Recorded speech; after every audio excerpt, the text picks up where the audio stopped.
नमस्कार साथियों, आईएमए के ऑनलाइन प्लेटफॉर्म पर मैं मुकेश चौधरी आपका स्वागत करता हूं। स्वागत है आज की मैथमेटिक्स की क्लास में। जैसा कि आपको पता है कि इस क्लास में हम पीवाईक्यूज की सीरीज लेके आए हैं। इस क्लास में हम पीवाईक्यूज की सीरीज करते हैं और इस सीरीज के अंदर हम चैप्टर वाइज विगत परीक्षाओं में पूछे गए सारे के सारे प्रश्न कर रहे हैं। सबसे पहला चैप्टर हमारा चल रहा था अनुपात समानुपात का, और इस अनुपात समानुपात के चैप्टर में आज तीसरा या चौथा दिन है। और पीछे 2011 से लेके वर्तमान तक जितने भी एग्जाम्स हुए हैं उन एग्जाम्स में इस चैप्टर से रिलेटेड कौन कौन से और कैसे कैसे क्वेश्चन आए हैं वो सारे क्वेश्चन हम इसमें कर रहे हैं। तो हम चैप्टर वाइज इस सीरीज में पीवाईक्यूज करेंगे, प्रीवियस ईयर्स के क्वेश्चंस करेंगे, हर एक चैप्टर को पढ़ेंगे। सबसे पहला चैप्टर हमने अनुपात समानुपात किया है, जिसकी हमने पहले भी 2-3 क्लासें लगा दी हैं। तो आज की क्लास को शुरू करते हैं आज की क्लास का पहला क्वेश्चन। तो आइए चलते हैं। पहला क्वेश्चन देखिए, प्रश्न क्या कहता है, ये होमवर्क के लिए दिया था मैंने। पिछली क्लास में आपको होमवर्क के लिए एक क्वेश्चन दिया था और वो क्वेश्चन ये है। अब देखिए क्वेश्चन क्या है।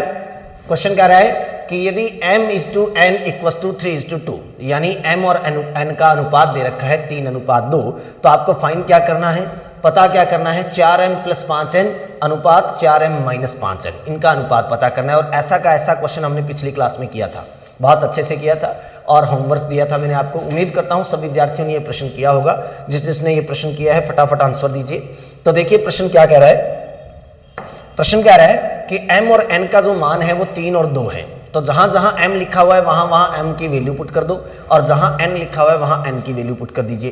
तो यहां अगर वैल्यू पुट करें तो 4m, हमारे पास फर्स्ट टर्म क्या है, 4m + 5n, इसका रेशियो फाइंड करना है, अनुपात पता करना है 4m - 5n के साथ। m की जगह m की वैल्यू पुट कर दीजिए। m का मान कितना है 3, तो 4 × 3 प्लस n का मान कितना है 2, तो 5 × 2। इसका अनुपात निकालना है 4 × m का मान है 3 -5 × n, और n का मान है 2। सॉल्व करोगे तो 4 का 3 से मल्टीप्लाई कीजिए, 12 + 5 का 2 से 10, तो 12 + 10 अनुपात 4 का 3 से गुणा करोगे 12, 5 का 2 से गुणा करोगे 10, और अब की बार माइनस है। सॉल्व कर दीजिए, 12 में 10 को जोड़ दीजिए 22, अनुपात 12 में से 10 घटा दीजिए 2। सॉल्व करोगे, रेशियो फाइंड करोगे, अनुपात निकालोगे तो आंसर आ जाएगा 11:1। तो option number 4, option number 4 answer कितना आएगा, 11:1। जिस विद्यार्थी ने 11:1 आंसर फाइंड किया है, जिस विद्यार्थी का उत्तर 11:1 आया है, उसका उत्तर बिल्कुल सही है। उम्मीद करता हूं सबने बहुत अच्छे से ये प्रश्न किया होगा। और जिसको अच्छे से समझ में आ रही है क्लास, तो फटाफट एक बार क्लास को लाइक कर दीजिए, अपने फ्रेंड्स के साथ शेयर कर दीजिए। जो नए विद्यार्थी हैं वो चैनल को सब्सक्राइब कर दीजिए, ताकि आगे आने वाली क्लासेस के नोटिफिकेशन आपको मिलते रहें। क्योंकि हम इस क्लास के अंदर डेली के हर एक चैप्टर के प्रीवियस ईयर्स के क्वेश्चंस लेके आएंगे। डेली ये कंटिन्यू रहेगी सीरीज। बहुत सारे कमेंट्स आए थे कि सर कंटिन्यू रखना क्लास, तो इन सारे चैप्टर्स को मैं कंटिन्यू करवाऊंगा आपको। 2011 से लेकर वर्तमान समय तक जितने भी क्वेश्चंस पूछे गए हैं प्रीवियस ईयर्स में चैप्टर वाइज, वो सारे के सारे करवाऊंगा। नेक्स्ट अगले क्वेश्चंस की बात करते हैं। प्रश्न क्या कह रहा है, देखिए, एक राशि ए, बी और सी में 2:5:9 के अनुपात में बांटी है। अब देखिए टोटल अमाउंट हमारे पास कितना है। टोटल अमाउंट क्वेश्चन ने नहीं दिया है यहाँ। प्रश्न ने टोटल अमाउंट की जगह क्या दे रखा है, ए का पार्ट दे रखा है, ए का भाग दे रखा है। ए, बी, सी 3 व्यक्ति हैं और तीनों के बीच में जो राशि हमें बांटनी है, जो अमाउंट डिस्ट्रीब्यूट करना है, उनका रेशियो दे रखा है, उनका अनुपात दे रखा है। ए, बी, सी में ये राशि किस अनुपात में बंटेगी, तो 2:5:9 के अनुपात में बंटेगी। और प्रश्न क्या रहा है कि यदि ए का हिस्सा, जैसे ही हमने टोटल अमाउंट को इन तीनों में डिवाइड किया, तो डिवाइड करने के बाद तीनों के पास जो पार्ट्स आए, जो हिस्से मिले तीनों को, उन तीनों में से एक का जो हिस्सा है वो 2500 रुपए होगा। तो आपको बताना क्या है, टोटल अमाउंट क्या है, कुल राशि कितनी है। अब की बार प्रश्न ने उल्टा पूछ लिया है। हर बार प्रश्न क्या कहता है, टोटल अमाउंट गिवन होता है, कुल राशि दी होती है, और अनुपात हमें दिए होते हैं, हमें कुल राशि को अनुपातों में बांटना होता है। लेकिन अब की बार क्या किया है, उसने अनुपात दे दिया, कुल राशि नहीं दी। अनुपात देने के बाद उसने अनुपातों में राशि बांटकर किसी एक व्यक्ति की राशि दे दी है, किसी एक व्यक्ति का हिस्सा दे दिया है, और ये पूछ लिया है कि टोटल अमाउंट कितना है। तो अब भी हमें उसी मेथड को फॉलो करना है, उसी तरीके से क्वेश्चन की कैलकुलेशन करनी है, सेम ही प्रोसेस यूज करना है। यहाँ व्यक्ति कितने हैं, ए, बी और सी 3 व्यक्ति हैं। तीनों का अनुपात कितना है, 2:5:9, ये तीनों का अनुपात है। और प्रश्न ने क्या कहा, ए का हिस्सा, ए को कितने रुपए मिलने चाहिए, 2500। प्रश्न ने फिक्स कर दिया है कि जब अमाउंट को इन तीनों में डिस्ट्रीब्यूट करोगे तो ए के पास 2500 रुपए होने चाहिए। जब कुल राशि को तीनों में बांटोगे तो बांटने के बाद ए का जो हिस्सा है वो 2500 होना चाहिए। और मैंने आपको बहुत अच्छे से बताया है कि अनुपात समानुपात के प्रश्नों में हमें बिल्कुल वही कार्य करना होता है जो प्रश्न वाले ने किया होता है। प्रश्न वाले के अनुसार चलना है, उसके अकॉर्डिंग चलना है, उसको फॉलो करना है, उसका पीछा करना है, प्रश्न वाले की नकल करनी है। अगर प्रश्न वाला योग देता है तो हमें भी अनुपातों का योग करना है। अगर प्रश्न वाला अंतर देता है तो हमें भी अनुपातों का अंतर करना है। अगर प्रश्न वाला वर्ग देता है तो हमें भी अनुपातों का वर्ग करना है। जैसा कार्य प्रश्न ने किया है वही कार्य हमें करना है। अब प्रश्न ने क्या दिया है, प्रश्न ने ए का हिस्सा दिया है। क्वेश्चन कह रहा है कि ए को 2500 रुपए मिलने चाहिए, लेकिन हमारे अकॉर्डिंग देखिए ए को कितनी राशि मिल रही है, 2 अनुपात। प्रश्न वाला कह रहा है कि इसको 2500 रुपए मिलने चाहिए, लेकिन हमारे अनुसार तो इसको 2 अनुपात मिलने चाहिए।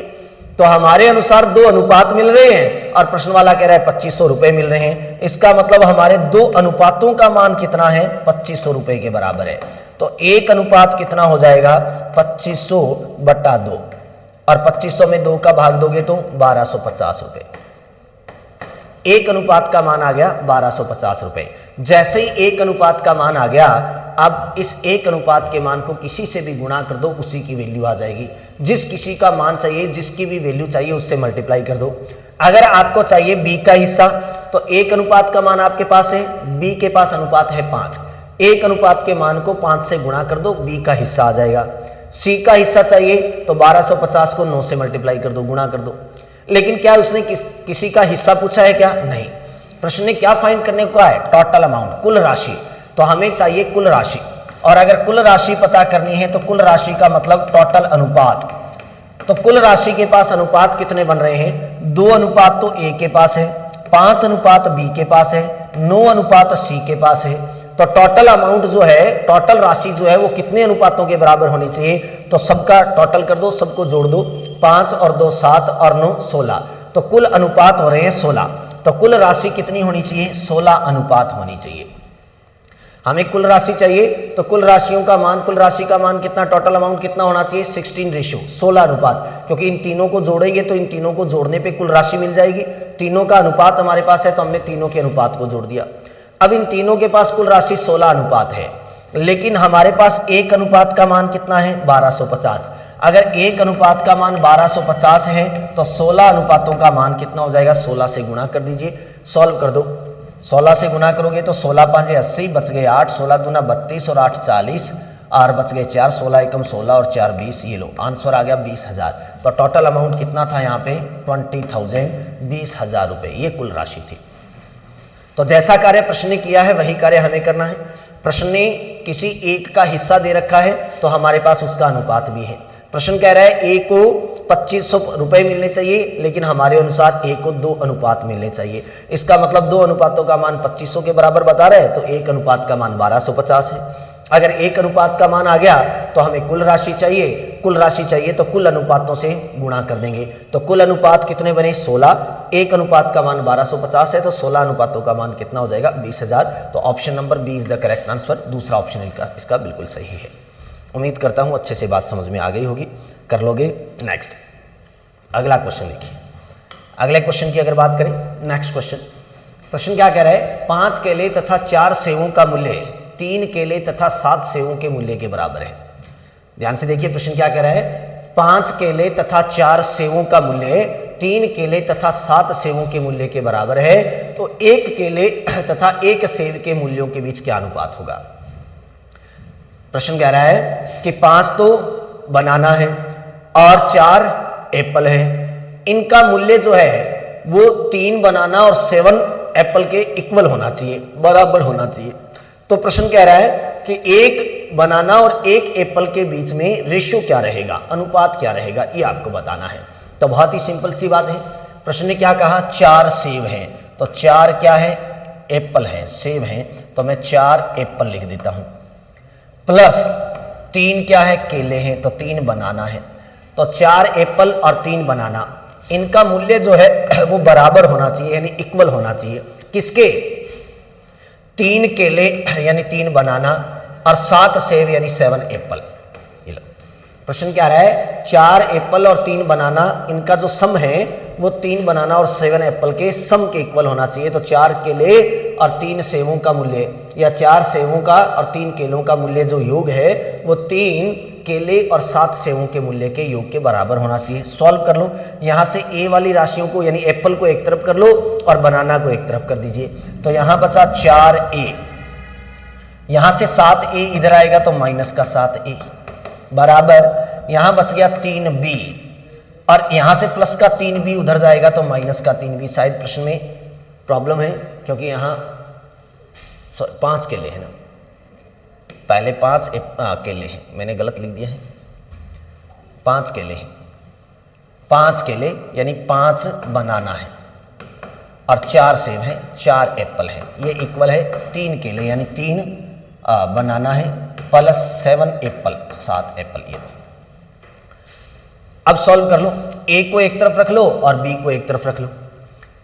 तो 5b तो यहां बैठा है, यहां से 3b इधर आएगा तो क्या हो जाएगा माइनस का बराबर, यहां बच गया 7a, ये 4a प्लस का है उधर जाएगा तो माइनस का। सॉल्व कर दो, 5b में से 3b घटाओ तो क्या बचेगा 2b, 7 में से 4 घटाओ तो 3a। ये लो आंसर आ गया 2b बराबर 3a। और ये वाली टर्म तो आपने बहुत अच्छे से पढ़ रखी है, अनुपात समानुपात में ये वाला पद तो हम बहुत अच्छे से जानते हैं। कैसे, मैंने हर क्लास में बताया है, इससे रिलेटेड हर क्लास में क्वेश्चन आता है और मैंने कहा था कि बहुत छोटी बात है अनुपात समानुपात से संबंधित, लेकिन बहुत ही इंपॉर्टेंट है। हर एक बड़े प्रश्न में इसका यूज होता है, हर एक कैलकुलेशन में इसका यूज होता है। और वो छोटी सी और साधारण सी बात क्या थी कि जब संख्याएं गुणा में होती हैं तो उनके अनुपात हमेशा ही क्या होंगे, उल्टे होंगे। तो यहाँ संख्याएं गुणा में हैं तो इनके अनुपात उल्टे होंगे। तो यहाँ से अनुपात निकालोगे तो b का a से अनुपात निकाल दो, और b का अगर a से अनुपात निकालोगे तो यहाँ संख्याएं जो गुणा में हैं वो पलट जाएगी, अनुपात उल्टे हो जाएंगे तो क्या हो जाएगा 3:2। तो बनाना और एप्पल का जो अनुपात आ गया, रेशियो आ गया है, केले और सेब का जो अनुपात आ गया है वो 3:2 आ गया है। प्रश्न ने कहा 1 केले और 1 सेब का मूल्य चाहिए, तो 1 बनाना और 1 एप्पल है, दोनों का रेशियो क्या आ गया 3:2 आ गया है। तो ऑप्शन नंबर 3:2, ऑप्शन नंबर 1 जो है वो बिल्कुल सही उत्तर है। ऑप्शन नंबर 1 जो है वो बिल्कुल करेक्ट आंसर है, बिल्कुल सही उत्तर है। उम्मीद करता हूं सबको अच्छे से समझ में आ गई होगी बात। चलो आगे बढ़ते हैं, अगला क्वेश्चन। अगला क्वेश्चन क्या कहता है, किसी कॉलेज में लड़के तथा लड़कियों का अनुपात 8:5 है। कोई एक कॉलेज है, उस कॉलेज के अंदर लड़के और लड़कियों का अनुपात जो है वो 8:5 है। यदि लड़कियों की संख्या 460 हो तो कॉलेज में कुल कितने विद्यार्थी हैं। थोड़ी देर पहले ऐसा क्वेश्चन किया था, टोटल अमाउंट को हमने 3 लोगों में ए बी सी में डिस्ट्रीब्यूट किया था, बांटा था, और उसके बाद ए का हिस्सा दे रखा था और कुल राशि पूछ रखी थी। वही बार कार्य यहाँ पे है।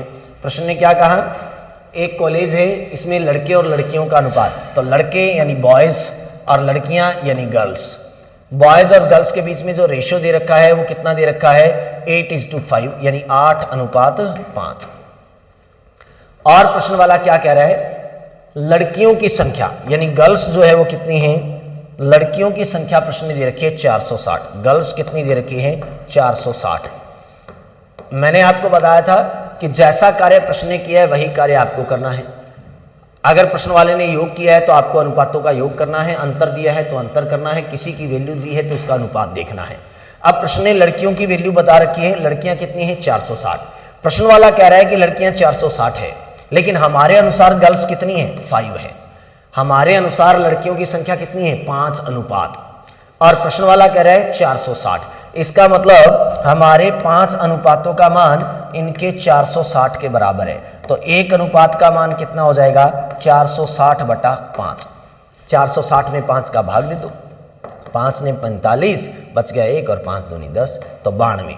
जैसे ही एक अनुपात का मान आ गया तो प्रश्न ने पूछा है टोटल विद्यार्थी, कुल कितने विद्यार्थी हैं, टोटल कैंडिडेट, टोटल स्टूडेंट, तो कुल विद्यार्थी पता करने हैं। तो कुल विद्यार्थियों के पास अनुपात कितने बन रहे हैं, 5 अनुपात तो लड़कियों के पास है और 8 लड़कों के पास है, तो कुल कितने हो गए 13। तो कुल विद्यार्थी कितने होंगे हमारे पास 13 अनुपात।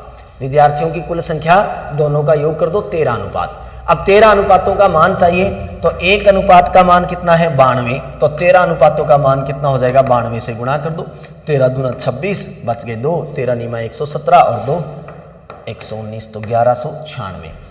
ऑप्शन नंबर 3 ये लो 1196। तो कुल विद्यार्थी इस कॉलेज में कितने हैं 1196 हैं। उम्मीद करता हूँ अच्छे से समझ में आई होगी बात। सबसे पहले करना क्या है, जो अनुपात दे रखा है उनको लिखना है और फिर देखना है कि प्रश्न वाले ने क्या दे रखा है।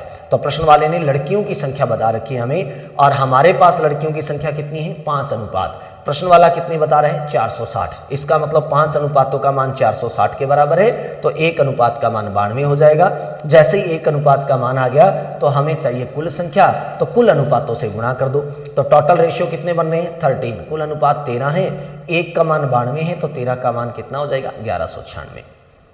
उम्मीद करता हूं अच्छे से सबको समझ में आई होगी बात। चलो आगे बढ़ते हैं। जो नए विद्यार्थी हैं एक बार क्लास को लाइक कर दीजिए, चैनल को सब्सक्राइब कर दीजिए।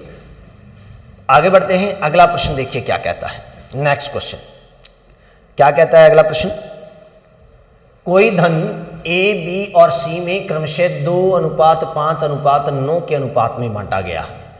कोई भी अमाउंट है, हमें पता नहीं है वो अमाउंट क्या है, अननोन अमाउंट है, पता नहीं है वो कुल राशि कितनी है। कोई भी राशि है वो ए बी और सी 3 लोगों में डिस्ट्रीब्यूट करनी है, 3 लोगों में बांटनी है, और बांटने का अनुपात जो है वो डिस्ट्रीब्यूट करने का जो रेशियो है वो उसने दे रखा है क्या 2:5:9, 2:5:9। अब प्रश्न क्या रहा है कि ए का भाग 2500 रुपये है, इसमें से ए को 2500 रुपये मिलते हैं, तो बी और सी के भागों का अंतर कितना है। बी और सी के बीच में डिफरेंस फाइंड करना है कि बी और सी को जितना जितना अमाउंट मिलेगा उनके बीच का डिफरेंस क्या होगा, बी और सी को जितना जितना हिस्सा मिलेगा उन दोनों के बीच में अंतर कितने का रहेगा, ये आपको बताना है। तो अब भी उसी तरीके से क्वेश्चन की कैलकुलेशन करोगे जिस तरीके से हमने पहले वाले प्रश्न को किया था। ए, बी और सी ये 3 व्यक्ति हैं, साथ के साथ कैलकुलेशन किया करो। जो प्रश्न आपको ये लगे कि हाँ हम इसको कर सकते हैं, तो एक बार क्लास को रोक के बीच में प्रश्न को खुद करके देखा करो, आपसे होता है कि नहीं, कॉन्फिडेंस लेवल बढ़ेगा। करके देखा करो, जब तक खुद नहीं करोगे तब तक सीखोगे नहीं। तो सुनिए, ए बी और सी के बीच में अनुपात कितना है 2:5:9। अब प्रश्न ने क्या कहा, ए का हिस्सा 2500 रुपये है, तो ए को कितने पैसे मिले 2500। ए को कितनी राशि मिल रही है 2500। जैसा कार्य प्रश्न ने किया है वैसा ही कार्य हमें करना है। ए के पास हमारे अनुसार कितने मिलने चाहिए 2 अनुपात, लेकिन प्रश्न वाला कितने बता रहे हैं 2500। इसका मतलब हमारे 2 अनुपातों का मान इस प्रश्न वाले के 2500 रुपयों के बराबर है, तो हमारे एक अनुपात का मान कितना हो जाएगा 2500/2। 2500 में 2 का भाग दोगे तो 1250। थोड़ी देर पहले ऐसा क्वेश्चन किया था शायद, लेकिन उसमें तो कुल राशि पूछी थी और यहाँ बी और सी का अंतर पूछा है। सेम ऐसा ही क्वेश्चन इन्हीं संख्याओं के आधार पे किया था थोड़ी देर पहले। और साथ के साथ खुद करना है, खुद करोगे तो साथ के साथ सीखते जाओगे। जैसे ही एक अनुपात का मान आ गया तो अब हमें ज्ञात क्या करना है, ये देखिए हमें फाइंड क्या करना है। क्वेश्चन कह रहा है बी और सी के बीच में डिफरेंस, हमें इस बी और सी के बीच में डिफरेंस बताना है, अंतर बताना है। तो बी और सी के बीच का अंतर बताना है, तो अंतर इनका है कितना, इनके बीच में अंतर डिफरेंस कितने का है, तो 5 और 9 के बीच में कितने का अंतर है 4। तो हमें 4 अनुपातों का मान बताना है, क्योंकि हमें डिफरेंस फाइंड करना है और डिफरेंस कितना है 4 4 अनुपात। अब 4 अनुपातों का मान होगा कितना, इसकी वैल्यू कितनी होगी, तो 1 की वैल्यू है 1250, एक अनुपात का मान है 1250। तो आपको अगर 4 अनुपातों का मान चाहिए तो एक अनुपात के मान को 4 अनुपातों से गुणा कर दो, तो 1250 का इससे गुणा कर दो, तो कितना हो जाएगा 0, 5 चौके 20, 2, 5 8 दूनी 8 और 2 10 और 4 एकम 4 और 1 5, तो ये 5000 रुपये। तो कितना हो जाएगा ऑप्शन नंबर 4 5000 रुपये। तो बी और सी को जो राशि मिलेगी उस राशि के बीच में अंतर जो रहेगा वो कितना रहेगा 5000 रुपये रहेगा। उम्मीद करता हूँ अच्छे से सबको समझ में आई होगी बातें। ज़्यादा एक्स्ट्रा बातें नहीं करते हुए क्लास में बस डायरेक्ट हम क्या करेंगे, प्रश्नों पे फोकस करते हैं, फटाफट प्रश्न करते जाते हैं, क्योंकि एक्स्ट्रा बातों का कोई मतलब नहीं है, हमें सीखने से मतलब है, तो सीखते जाइए साथ साथ। जहाँ कहीं भी आपको ये महसूस हो कि इस क्वेश्चन को हम खुद कर सकते हैं, वहाँ क्लास को एक बार रोक लिया करें और खुद सॉल्व कर लिया करें। चलो उसके बाद चेक करने के लिए आंसर देखें कि हाँ हमारा आंसर सही भी है या नहीं। अब प्रश्न क्या कह रहा है, यदि a बराबर b/3, क्वेश्चन क्या कह रहा है, a की वैल्यू दे रखी है हमें, a बराबर b/3, तथा b बराबर, प्रश्न कह रहा है तथा b बराबर c बटा 2, तो a अनुपात b अनुपात c का मान क्या होगा? a की वैल्यू दे रखी है b/3 और b की वैल्यू दे रखी है c/2, और हमें बताना है कि a/b/c क्या होगा, a अनुपात b अनुपात c क्या होगा। जरा ध्यान से देखिए, बहुत ही सिंपल सी अप्रोच अप्लाई कर सकते हो। यहाँ आप सबसे पहले इस टर्म को सॉल्व कर लो। इस टर्म को सॉल्व करोगे तो इस 3 को बराबर से दूसरी तरफ भेज दो।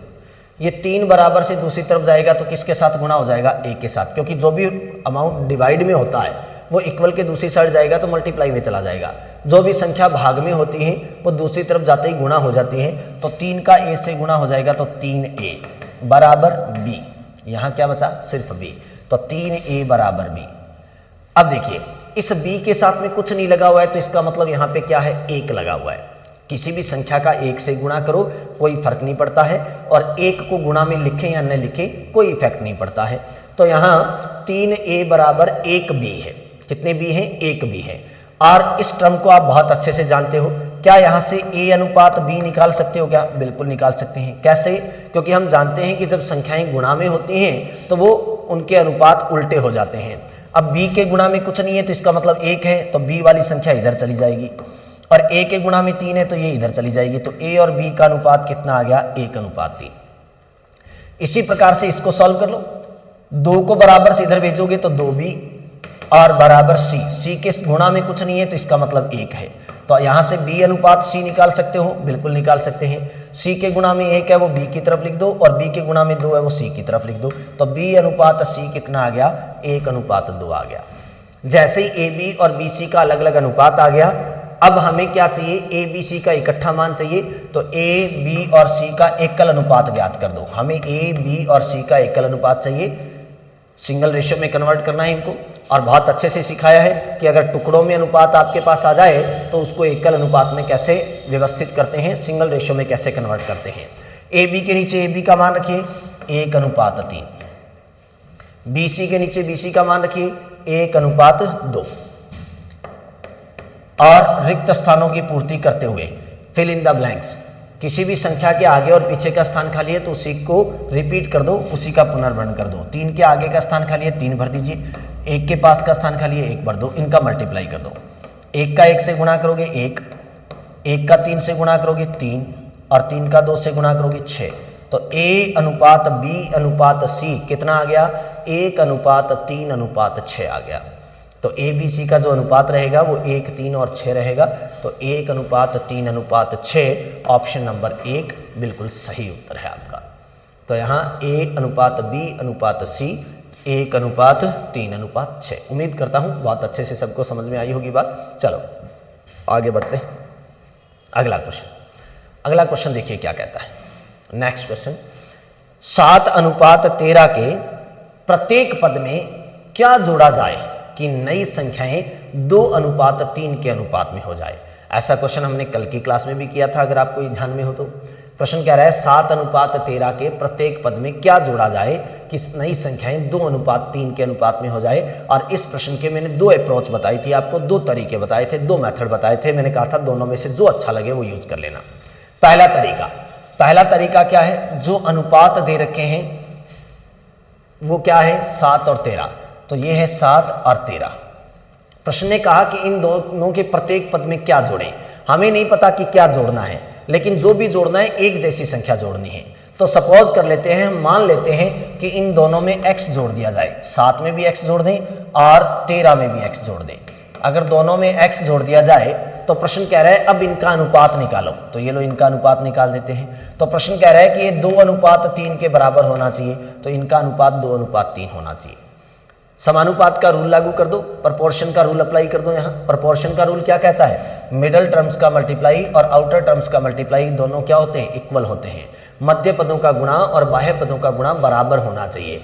सॉल्व कर दीजिए, मध्य पदों का गुणा कर लो और बाह्य पदों का गुणा कर लो। तो 2 का 13 से गुणा करोगे तो 26, 2 का x से गुणा करोगे तो 2x, ये बराबर होना चाहिए।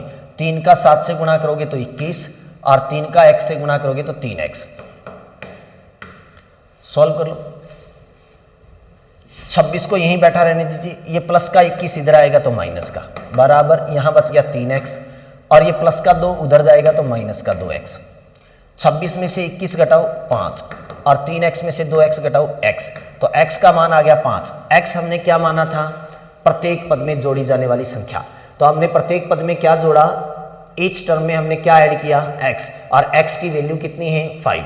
प्रत्येक पद में हमने x जोड़ा और x का मान आ गया 5, तो आंसर क्या आ जाएगा? 5।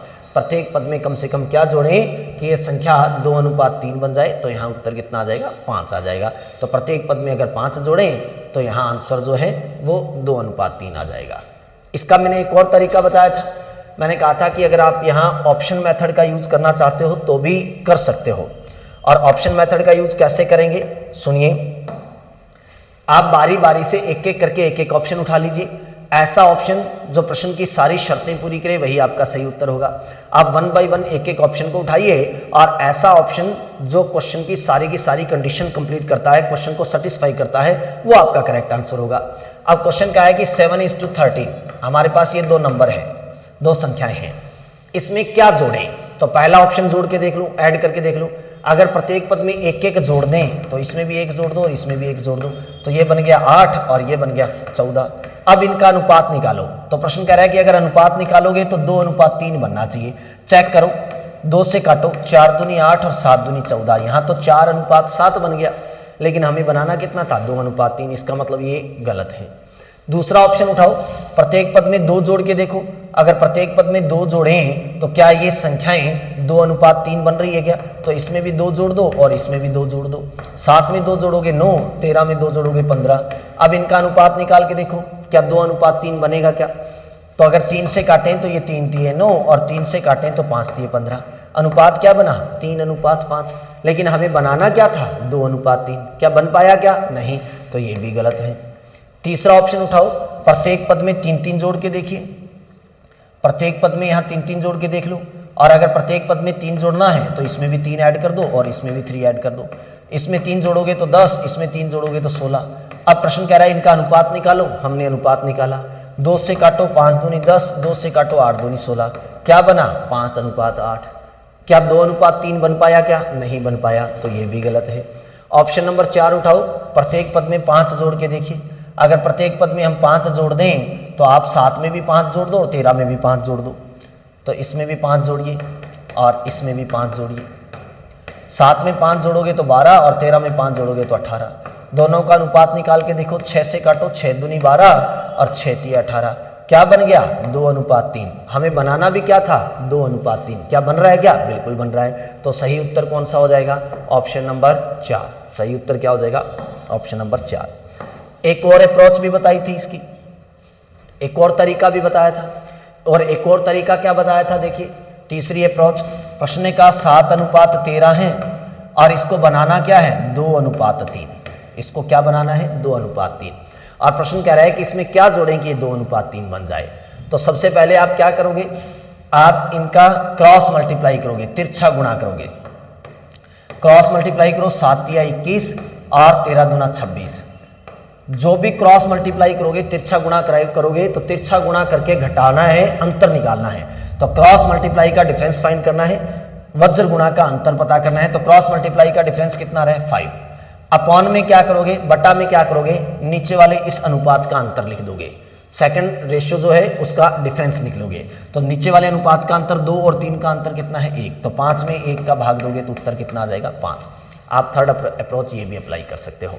और अच्छी बात तो ये है कि यहाँ चाहे प्रत्येक पद में कुछ जोड़ने को कह दे, चाहे घटाने को कह दे, ये अप्रोच दोनों के लिए अप्लाई हो सकती है, दोनों के लिए काम करेगा ये तरीका। भले ही जोड़ने के लिए कहे, भले ही घटाने के लिए कहे। लेकिन अगर इससे करोगे तो अगर प्रश्न ने जोड़ने के लिए कहा है तो यहाँ प्लस लगाना है, अगर घटाने के लिए कहा है तो यहाँ माइनस लगाना है। ये ध्यान रखें, इसमें भी जोड़ने के लिए कहा है तो प्लस और घटाने के लिए कहा है तो माइनस। लेकिन इसमें कोई प्लस माइनस का इश्यू नहीं है, कोई प्रॉब्लम नहीं है, ना तो प्लस की प्रॉब्लम ना माइनस की। कैसे? अगर प्रश्न जोड़ने के लिए कहे तो भी यही करना है, क्रॉस मल्टीप्लाई का डिफरेंस अपॉन में सेकंड रेशियो का डिफरेंस, तिरछा गुणा का अंतर बटा नीचे वाले अनुपात का अंतर। चाहे प्रश्न जोड़ने के लिए कहे चाहे घटाने के लिए कहे, दोनों कंडीशन में एक ही फॉर्मूला अप्लाई होगा, एक ही मेथड अप्लाई होगा। उम्मीद करता हूं अच्छे से समझ में आ गई होगी बात। नेक्स्ट अगले प्रश्न की तरफ बढ़ते हैं। अगला क्वेश्चन देखते हैं, अगला क्वेश्चन क्या कहता है। तो अगला क्वेश्चन आपकी स्क्रीन पे है, प्रश्न देखिए क्या कह रहा है। प्रश्न कह रहा है कि 14, 17, 34 और 42 प्रत्येक में से छोटी कौन सी संख्या घटाई जाए कि इस प्रकार प्राप्त संख्याएं समानुपाती हो जाए। प्रश्न में 4 संख्याएं दे रखी है और 4 संख्याएं कौन सी दे रखी है, 14, 17, 34 और 42। और प्रश्न कह रहा है कि इनके प्रत्येक पद में से कम क्या घटाया जाए, यानी छोटी से छोटी संख्या क्या घटाएं ताकि ये जो संख्याएं हैं वो समानुपाती हो जाए, प्रोपोर्शनल नंबर बन जाए ये। और ये भी प्रोपोर्शन का यूज है, समानुपात के अनुप्रयोग के अंतर्गत ही आता है। मैंने आपको बताया था कि जब हम अनुपात के साथ साथ समानुपात पढ़ते हैं तो समानुपात एक्चुअल में क्या होता है ये पढ़ना होता है, उसके बाद उसके अनुप्रयोग पढ़ने होते हैं कि इसके प्रयोग कहाँ कहाँ होते हैं। तो सबसे पहला अनुप्रयोग तो कौन सा होता है, मिसिंग टर्म फाइंड करना, लुप्त पद ज्ञात करना, प्रथमानुपाती, द्वितीयानुपाती, तृतीयानुपाती, चतुर्थानुपाती और मध्यानुपाती। दूसरा अनुप्रयोग इसका क्या होता है, संख्याओं को समानुपाती बनाना, ये दूसरा अनुप्रयोग है। तीसरा क्या होता है, जो थोड़ी देर पहले किया था कि अनुपात में क्या जोड़ें कि नया अनुपात बन जाए या क्या घटाएं कि नया अनुपात बन जाए। और उसके बाद में अगला अनुप्रयोग क्या होता है, 2 अनुपातों वाले प्रश्न। तो ये इसके यूजेज हैं किसके, प्रोपोर्शन के। जब भी प्रोपोर्शन हम सीखते हैं तो सबसे पहले हमें ये सीखना होता है कि एक्चुअल में प्रोपोर्शन है क्या, उसके बाद में प्रोपोर्शन के यूजेज क्या क्या है, किस किस क्वेश्चन में कैसे कैसे क्वेश्चन में प्रोपोर्शन का यूज करते हैं। तो सबसे फर्स्ट यूज जो होता है इसका वो मिसिंग टर्म फाइंड करना। और मिसिंग टर्म में चाहे वो फर्स्ट प्रोपोर्शनल हो, सेकंड प्रोपोर्शनल हो, थर्ड प्रोपोर्शनल हो, फोर्थ प्रोपोर्शनल हो या मीन प्रोपोर्शनल हो। सेकंड यूज क्या होता है इसका, सेकंड यूज ये होता है कि नंबर्स को अगर हमें प्रोपोर्शनल नंबर बनाना है तो हम ईच टर्म में क्या ऐड करें या क्या सब्सट्रैक्ट करें, कि प्रत्येक पद में क्या जोड़े या क्या घटाए कि संख्याएं क्या हो जाए, समानुपाती हो जाए, प्रोपोर्शनल नंबर बन जाए। थर्ड यूज क्या होता है इसका, किसी भी रेशियो में से क्या माइनस करें या क्या प्लस करें कि नया रेशियो बन जाए, जैसे थोड़ी देर पहले किया था। अगला इसका यूज क्या होता है, 2 अनुपातों वाले प्रश्न, जिसमें हम 2 अनुपात हमें दिए होते हैं और 2 अनुपातों से हमें कैलकुलेशन करनी होती है। तो ये प्रोपोर्शन के यूज होते हैं। तो ये सेकंड यूज होता है प्रोपोर्शन का, दूसरा अनुप्रयोग होता है। अब यहाँ प्रश्न ने क्या कहा, संख्याएं क्या है, 14, 17, 34, 42 और इसके प्रत्येक पद में कम से कम क्या जोड़ें। तो यहाँ 2 तरीके बताता हूँ, 2 अप्रोच बताता हूँ, 2 मेथड बताता हूँ, ध्यान से सुनना। इसके प्रत्येक पद में हम कम से कम क्या जोड़ें, ध्यान रखना प्रत्येक पद में जोड़ना है कुछ ना कुछ और एक जैसी संख्या जोड़नी है। ये नहीं है कि पहली संख्या में तो कुछ अलग जोड़ रहे हो, बाद में कुछ अलग जोड़ रहे हो, नहीं, एक जैसी संख्या जोड़नी है। अगर घटाने के लिए कहा है तो प्रत्येक पद में से घटाना है और एक जैसी संख्या घटानी है, ये ध्यान रखना। ईच टर्म में से इक्वल नंबर को माइनस करना है, ये ध्यान रखना। तो यहां पहली संख्या है 14, हमें पता नहीं क्या घटाएं, तो हम इसमें से क्या कर देते हैं, सब में से x घटा देते हैं। 17 में से भी x घटा दो, 34 में से भी x घटा दो और 42 में से भी x घटा दो। प्रत्येक पद में से x घटाना है। प्रश्न ने कहा है प्रत्येक पद में से क्या घटाएं, तो हमने मान लिया कि प्रत्येक पद में से x घटा देते हैं। अगर प्रत्येक पद में से हम x घटा दें तो प्रश्न ने कहा कि ये संख्याएं समानुपाती हो जानी चाहिए। तो अब ये संख्याएं क्या होनी चाहिए, समानुपाती होनी चाहिए। तो ये संख्याएं हमने समानुपाती कर दी हैं।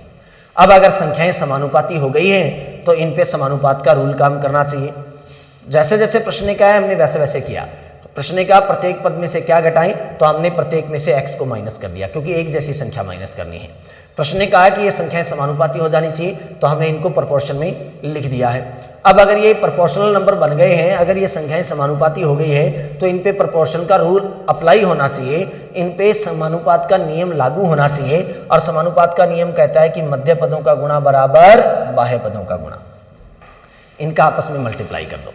मल्टीप्लाई करोगे तो सबसे पहले 14 माइनस एक्स का 42 माइनस एक्स से गुणा करो, फिर 17 माइनस एक्स का 34 माइनस एक्स से गुणा करो। इनका आपस में गुणा करना है। तो कैसे गुणा करेंगे, दो दो टर्म्स से कैसे मल्टीप्लाई करते हैं, तो इसकी एक टर्म उठाओ, उसकी दोनों से मल्टीप्लाई कर दो, इस बाकी दूसरी टर्म का फिर दोनों से मल्टीप्लाई कर दो।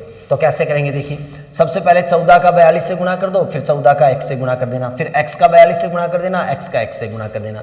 तो 14 का अगर 42 से गुणा करें तो 14 दूना 28, बच गए 2, 14 चौके 56 और 2 58, माइनस 14 का x से गुणा करोगे 14x। अब 14 का तो दोनों से गुणा हो गया, x का और गुणा कीजिए तो माइनस एक्स का 42 से गुणा करोगे तो माइनस 42x, और माइनस एक्स का माइनस एक्स से गुणा करोगे तो एक्स स्क्वायर प्लस का क्या हो जाएगा, प्लस का एक्स स्क्वायर। ये बराबर होना चाहिए, इनका आपस में गुणा कर लो। 17 का 34 से गुणा करोगे तो 17 चौके 68, और 17 तिया 51 और 6 57। 17 का माइनस एक्स से गुणा करोगे तो माइनस के 17x, माइनस एक्स का 34 से गुणा करोगे तो माइनस 34x, माइनस एक्स का माइनस एक्स से गुणा करोगे तो प्लस का एक्स स्क्वायर। सॉल्व कर दो, प्लस के एक्स स्क्वायर से प्लस का एक्स स्क्वायर काट दो। क्यों? क्योंकि ये प्लस का है, बराबर से दूसरी तरफ जाएगा तो माइनस का हो जाएगा। अब यहां क्या बच गया, 588। ये माइनस के 14x है, ये माइनस के 42x है। तो माइनस के 14x और माइनस के 42x माइनस के कितने हो जाएंगे, 56x, बराबर यहां बच गया 578। ये माइनस का 17x और ये माइनस का 34x, तो माइनस के 17 और 34 कितने होते हैं, 51x। अब यहां से x वाली संख्याओं को एक तरफ रख लो और पूर्ण संख्याओं को एक तरफ रख लो। ये माइनस का, ये 588 यहां बैठा है, इस 578 को इधर भेज दो, तो 588 यहां बैठा है, ये प्लस का 578 इधर जाएगा तो माइनस का, बराबर यहां बच गया माइनस के 51x, और ये माइनस के 56x उधर जाएंगे तो प्लस के 56x। सॉल्व करोगे, 588 में से 578 घटा दो, तो 588 में से 578 घटाओगे तो कितने बचेंगे, 10। और 51 माइनस का है, 56 प्लस का है, तो 56 में से 51 घटा दीजिए, और 56 में से 51 घटाओगे तो 5x।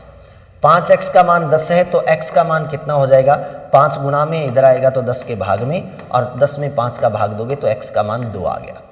x का मान कितना आ गया, 2। जैसे ही x का मान आ गया 2, तो प्रत्येक पद में से हमें क्या घटाना पड़ेगा, 2 घटाना पड़ेगा। ऑप्शन नंबर 1, प्रत्येक पद में से अगर हम 2 घटा दें तो ये संख्याएं क्या हो जाएगी, समानुपाती हो जाएगी। एक अप्रोच तो इसकी ये होती है। ये तो है समानुपात का रूल, हमने प्रपोर्शन का रूल अप्लाई कर दिया, समानुपात का नियम लगा दिया, और समानुपात के रूल से इस प्रश्न को सॉल्व कर दिया। दूसरी अप्रोच, यहां पर भी आप ऑप्शन मेथड का यूज कर सकते हो। ऑप्शन मेथड का यूज कैसे करना है, आप प्रत्येक ऑप्शन को उठाओ और उसमें से घटा के देखिए, ऐसा ऑप्शन जिसको प्रत्येक पद में से घटाने पे संख्याएं समानुपाती हो जाए, वही सही उत्तर होगा। जैसे फर्स्ट ऑप्शन है 2, तो प्रत्येक पद में से अगर 2 घटाएं तो 14 में से 2 घटाओगे तो 12, 17 में से 2 घटाओगे तो 15, 34 में से 2 घटाओगे तो 32, और 42 में से 2 घटाओगे तो 40। ये लो, जैसे ही हमने प्रत्येक पद में से 2 घटा दिए, अब ये संख्याएं समानुपाती हो जानी चाहिए। तो चेक करो कि ये संख्याएं समानुपाती हो गई क्या। अगर संख्याएं समानुपाती हो गई तो आपका उत्तर सही है, नहीं हुई तो उत्तर गलत है। अब ये कैसे चेक करें कि ये संख्याएं समानुपाती है क्या, अब ये कैसे पता लगाएं कि ये प्रोपोर्शनल नंबर बन गए हैं क्या। तो प्रोपोर्शनल नंबर बन गए हैं कि नहीं, इसका पता लगाने के लिए प्रोपोर्शन का रूल अप्लाई करो। प्रोपोर्शन का रूल कहता है कि मध्य पदों का गुणा बराबर बाह्य पदों का गुणा, मिडल टर्म्स का मल्टीप्लाई आउटर टर्म्स के मल्टीप्लाई के इक्वल होना चाहिए, प्रोपोर्शन का रूल कहता है। तो अप्लाई करो इसको, इन दोनों का गुणा करो और इन दोनों का गुणा करो। 12 का अगर 40 से गुणा करोगे तो 480, क्या ये इन दोनों के मल्टीप्लाई के इक्वल आ रहा है क्या। तो 15 दूना 30 और 15 तिया 45 और 3 48, 480। क्या दोनों वैल्यू इक्वल आ गई क्या, आ गई। दोनों मान बराबर आ गए, इसका मतलब संख्याएं समानुपाती है। तो उत्तर क्या आ जाएगा, 1 नंबर ऑप्शन, जो कि उत्तर में 2 है। तो प्रत्येक पद में से क्या घटाना पड़ेगा, 2 घटाना पड़ेगा। इसकी एक और अप्रोच होती है, एक और अप्रोच क्या होती है, आप क्या करते हैं 14, 17, 34, 42 जो संख्याएं दे रखी है 14, 17, 34, 42 उनको क्रमानुसार ऐसे अनुपात में लिखेंगे ऊपर नीचे। अब हम क्या करते हैं, यहाँ क्रॉस मल्टीप्लाई करके डिफरेंस फाइंड करते हैं, तिरछा गुणा करके अंतर निकालते हैं। 14 का 42 से गुणा करोगे तो जैसे ही 14 का 42 से गुणा करोगे तो बनेगा 588, और 34 का 17 से गुणा करोगे तो 34 का 17 से गुणा करोगे तो बनेगा 578। तिरछा गुणा करके घटाओगे तो 578 और 588 का अंतर 10 बटा तिरछा जोड़ के घटाना है। तिरछा जोड़ोगे 42 और 14 कितने होते हैं, 4 2 6 56, 17 और 34 कितने होते हैं, 51। इन दोनों को घटाओगे, जो उत्तर आएगा वो इसके भाग में लिखोगे और सॉल्व करोगे तो 10 में 5 का भाग देंगे तो उत्तर कितना आ जाएगा, 2। आप तीसरी अप्रोच ये भी अप्लाई कर सकते हो। इसमें क्या करते हैं, क्रॉस मल्टीप्लाई का डिफरेंस निकालते हैं और अपॉन में क्रॉस एडिशन का डिफरेंस निकालते हैं। क्रॉस मल्टीप्लाई करना है उनका डिफरेंस देखना है, क्रॉस ऐड करना है उनका डिफरेंस देखना है, तिरछा गुणा करके घटाना है, बटा में तिरछा जोड़ के घटाना है और सॉल्व करोगे तो भी उत्तर आ जाएगा। ये लो, ऐसे तीनों में से कोई भी अप्रोच आपको अच्छी लगे वो अप्लाई कर सकते हो। उम्मीद करता हूँ अच्छे से आपको समझ में आई होगी बात। अगला प्रश्न, बढ़ते हैं अगले प्रश्न की ओर। अगला प्रश्न क्या कह रहा है, क्वेश्चन देखिए, यदि x बराबर 1/2y, प्रश्न कह रहा है यदि x बराबर 1/2y तथा y बराबर 1/3z हो तो x अनुपात y अनुपात z का मान क्या होगा। तो प्रश्न कह रहा है x अनुपात y अनुपात z, ये z है, x अनुपात y अनुपात z का मान कितना होगा ये आपको बताना है। तो देखिए कैसे सॉल्व करोगे। प्रश्न कह रहा है x बराबर 1/2y, x जो है वो 1/2y के बराबर है और प्रश्न ने क्या कहा, तथा y बराबर 1/3z, तो x अनुपात y अनुपात z ज्ञात कीजिए। तो पहले तो यहाँ पे x y का और y z का अनुपात निकाल लो। अगर इस टर्म को सॉल्व करोगे तो इस टर्म को सॉल्व कैसे करोगे, आप 2 को बराबर से इधर भेज दो, 2 भाग में इधर जाएगा तो गुणा में, तो 2x बराबर 1y। और ये टर्म आप बहुत अच्छे से जानते हो कि जब भी संख्याएं गुणा में होती हैं तो उनके अनुपात उल्टे होते हैं। तो x अनुपात y कितना आ जाएगा, 1/2। ये लो, x और y का अनुपात आ गया। आप इस टर्म को भी सॉल्व कर लीजिए। इस टर्म को सॉल्व करोगे, 3 को इधर भेज दो, 3y बराबर 1z। जब संख्याएं गुणा में होती हैं तो अनुपात उल्टे होंगे, तो यहाँ से y अनुपात z निकाल लीजिए, 1/3, y और z का अनुपात आ गया। अब हमें क्या चाहिए, हमें x अनुपात y अनुपात z चाहिए, तीनों की वैल्यू एक साथ। तो x अनुपात y अनुपात z, और जब भी टुकड़ों में अनुपात आ जाए तो उनको एकल अनुपात में कैसे संगठित करते हैं ये बहुत अच्छे से बता रखा है मैंने। जब भी आपको ऐसे रेशियो मिलते हैं, अनुपात मिलते हैं, तो उनको सिंगल रेशियो में कैसे कन्वर्ट करना है ये बहुत ही अच्छे से बताया है मैंने। तो कैसे करोगे सिंगल रेशियो में कन्वर्ट, एक्स वाई की वैल्यू एक्स वाई के नीचे पुट कीजिए 1/2, वाई जेड के नीचे वाई जेड की वैल्यू पुट कीजिए 1/3, और रिक्त स्थानों की पूर्ति करते हुए fill in the blanks solve कर लो। जिस संख्या के आगे और पीछे का स्थान खाली है उन्हीं संख्याओं को पुनः भर दीजिए। 1 का 1 से गुणा करोगे तो 1, 1 का 2 से गुणा करोगे तो 2, और 3 का 2 से गुणा करोगे तो 6। आंसर कितना आ गया, 1/2/6। तो 1/2/6 ऑप्शन नंबर 1 बिल्कुल सही उत्तर है। उम्मीद करता हूँ बहुत अच्छे से सबको समझ में आई होगी बात, बहुत अच्छे से क्वेश्चन समझ में आया होगा। एक बार जिन विद्यार्थियों ने क्लास को लाइक नहीं किया है वो लाइक कर दीजिए, चैनल को सब्सक्राइब कर दीजिए, आने वाली क्लास के नोटिफिकेशन आपको मिलते रहें। चलते हैं अगले क्वेश्चन की तरफ। अगला प्रश्न देखिए क्या कहता है। अगला क्वेश्चन क्या कहता है, एक संख्या का 40% दूसरी संख्या के, ये प्रश्न गलत हो गया, दूसरी संख्या के यहाँ 3/5 या 2/5 है के बराबर है, तो पहली संख्या का दूसरी संख्या से अनुपात क्या होगा। चलो देखते हैं कि यहाँ क्या लिखा हुआ है, ये मिसप्रिंट है, दूसरी संख्या के यहाँ कुछ अलग है, 3/5 होना चाहिए या 2/5 होना चाहिए। तो एक संख्या का 40%, हमें पता नहीं है पहली संख्या क्या है, मान लेते हैं पहली संख्या a है, तो इसका 40%, पहली संख्या a है, इसका 40% निकाल दो। और किसी भी संख्या का प्रतिशत निकालते हैं तो प्रतिशत के निशान को हटाने के लिए भाग में 100 लिखते हैं। तो a गुना 40/100 ये बराबर है किसके, दूसरी संख्या b मान लेते हैं, और b के 3/5, इसको 3/5 कह लेते हैं एक बार, शायद 3/5 होना चाहिए या 2/5 होगा। अब देखिए सॉल्व करके देखते हैं, 0 से 0 काट दो, 2 दूनी 4 और 5 दूनी 10, 2 का a से गुणा करोगे तो 2a/5, ये बराबर है किसके, 3b/5 के। 5 से 5 को कट कर दो, सॉल्व करो, 2a बराबर 3b। क्या यहाँ से a अनुपात b निकाल सकते हो क्या, पहली संख्या a है और दूसरी संख्या b है, तो यहाँ से a अनुपात b निकालना चाहिए।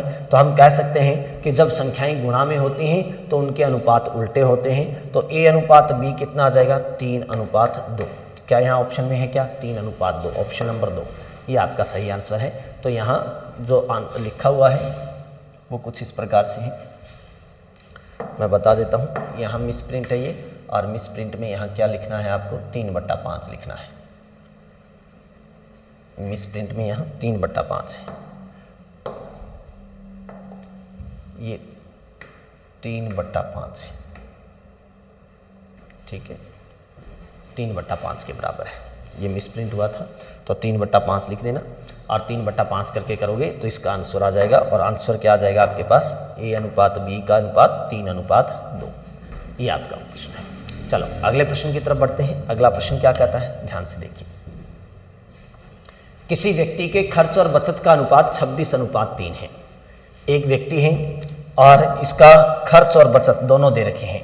एक तो क्या दे रखा है खर्च और एक क्या दे रखी है बचत, और इनका अनुपात कितना दे रखा है 26/3। खर्चे का और बचत का जो अनुपात दे रखा है वो 26/3 दे रखा है।